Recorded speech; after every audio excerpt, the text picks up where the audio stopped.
9 लोगों के साथ कभी भी दुश्मनी मत कीजिएगा। 9 लोगों के साथ 9 लोगों के साथ कभी भी विरोध मत कीजिए। वे 9 लोग कौन हैं? पूरा लिस्ट बता रहे हैं 4थे श्लोक में। सबसे पहले कहते हैं शस्त्री।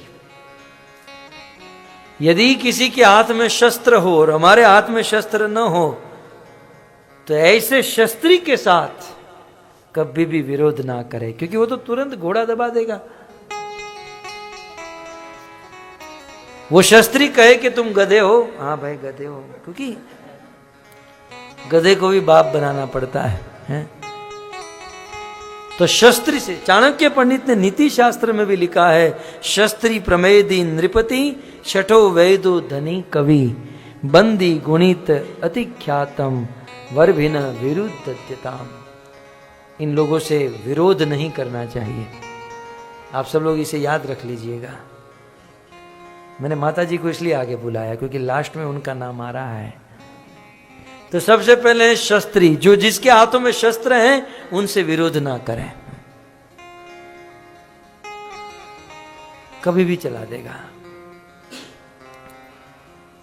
दूसरा, मर्मी। कुछ लोग होते हैं जो हमारे साथ बहुत साल बिताते हैं, बहुत समय बिताते हैं मित्रता में हैं। और मित्रता में क्या होता है, हम हमारा जो मर्म होता है, हम हमारी जो सीक्रेट होते हैं वो सब कुछ बता देते हैं। तो जो व्यक्ति हमारे साथ रह चुका है और हमारी सीक्रेट जान चुका है उसे मर्मी कहते हैं। मर्म जानने वाला मर्मी। तो जो हमारा मर्म जानता है, जो हमारा पास्ट जानता है, जो हमारे साथ निकट अंतरंग पार्षद है, उनसे कभी भी विरोध नहीं करना चाहिए, नीति कहती है। मर्म जानने वाला। अब ये मनहर मेरे से कभी विरोध करेगा क्योंकि मर्म जानता हूं उसका, उसके मोबाइल में क्या क्या है मैं सब जानता हूं। मर्मी। तो मर्मी से कभी विरोध नहीं करना चाहिए क्योंकि मर्मी अपना मर्म। जैसे विभीषण के साथ रावण ने दुश्मनी मोड़ ली और विभीषण ने राम को जाकर बता दिया कि रावण को मारने का एक ही प्लान है, उसके नाभि में अमृत कलश है, उसे सुखाओ तब मरेगा। मर्मी। यदि इस मर्मी को रावण ने नहीं छोड़ा होता तो राम जानते ही नहीं थे रावण को कैसे मारना है। मर्मी। भक्तों, इतिहास में बड़े बड़े राजा बड़े बड़े युद्ध को जीत कर आते थे, पूरी दुनिया के बादशाह होते थे, लेकिन इतिहास के बड़े बड़े राजाओं को गिराया है किसी ने तो उन्हीं के लोगों ने। मर्म जानने वाले मर्मियों से ही राजा मात खाए हैं। इसलिए राजा हो, नेता हो, लीडर हो तो मर्मियों से सावधान रहो, ये नीति कहती है। और कितनी भी कीमत चुकाकर मर्मी को कभी मत छोड़ो। मर्मी से दुश्मनी जीवन का पतन करा देगी। तो पहला है ये मारीच है? कितना ज्ञानी है मारीच है। मारीच ने रावण के साथ संवाद करते हुए सोच लिया कि 9 लोगों से शत्रुता नहीं करनी चाहिए। पहला है शस्त्री, ओके, दूसरा है मर्मी, अब तीसरा है शस्त्री मर्मी प्रभु सठ। तीसरा है प्रभु। प्रभु माने स्वामी, प्रभु माने लीडर, राजा, प्रेसिडेंट। प्रभु, प्रभु से कभी मतलब राजा से, लीडर से कभी दुश्मनी नहीं करनी चाहिए क्योंकि वो तो सीधा आदेश दे देंगे। मैंने देखा है कभी कभी छोटे छोटे लोग सत्य के मार्ग पर होते हैं, शुद्ध होते हैं, सब कुछ ठीक होता है, लेकिन राजा से दुश्मनी मोड़ लेते हैं, कभी सुखी नहीं हो पाते। तो नीति कहती है कि प्रभु से, प्रभु माने समर्थ, अर्थात राजा से, समर्थ व्यक्ति से कभी दुश्मनी नहीं करनी चाहिए। वो जीवित नहीं छोड़ेंगे।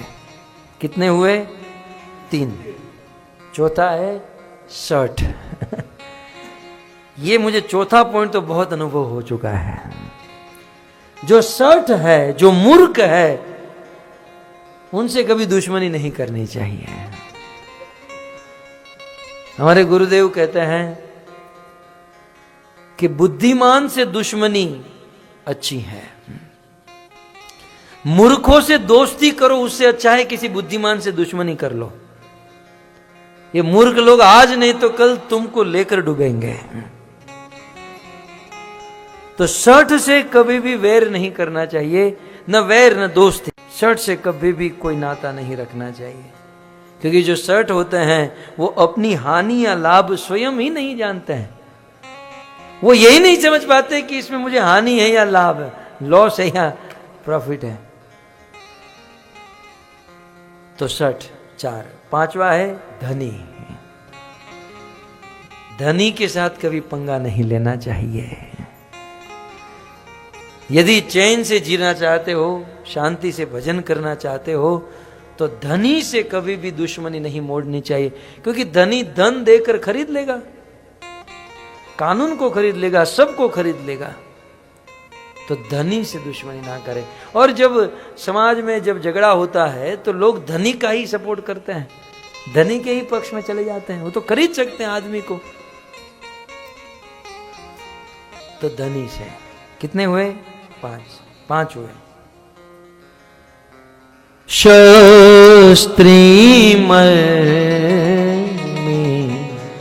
प्रभो 60 धन, वेद बंदी कवि भानस गुण।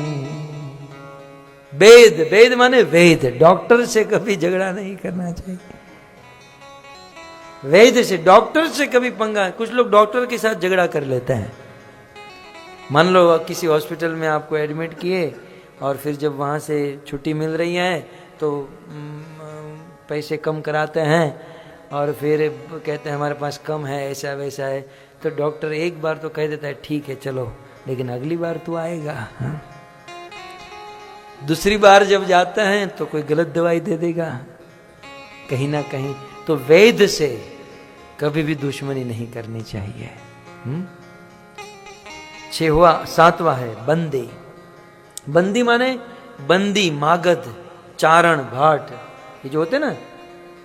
अब आप कहोगे आजकल बंदीगण कहाँ मिलते हैं? आजकल तो बंदीगण बहुत लोग हो चुके हैं। न्यूज़पेपर की जरूरत कहाँ है? यहां पर कुछ बात हुई सीधे पूरे पुकेट में पता चल जाएगी। इसे बंदी कहते हैं। बंदी, सूत, मागध, बंदीगण जो होते ना, कि यहाँ की बात वहाँ, वहाँ की बात वहाँ, और उसमें भी अपना मिर्च मसाला थोड़ा सा डालकर सजा धजा कर हैं सब जगह पर। तो ऐसे जिसका ऐसा स्वभाव होता है कि दूसरों को बात करने का, यहाँ की बात वहाँ करने का, उससे कभी भी शत्रुता नहीं करनी चाहिए। ठीक है? 7। 8वां है कवि। कवि से कभी दुश्मनी नहीं करनी चाहिए। कवि जो है संसार में अपकीर्ति फैला देंगे।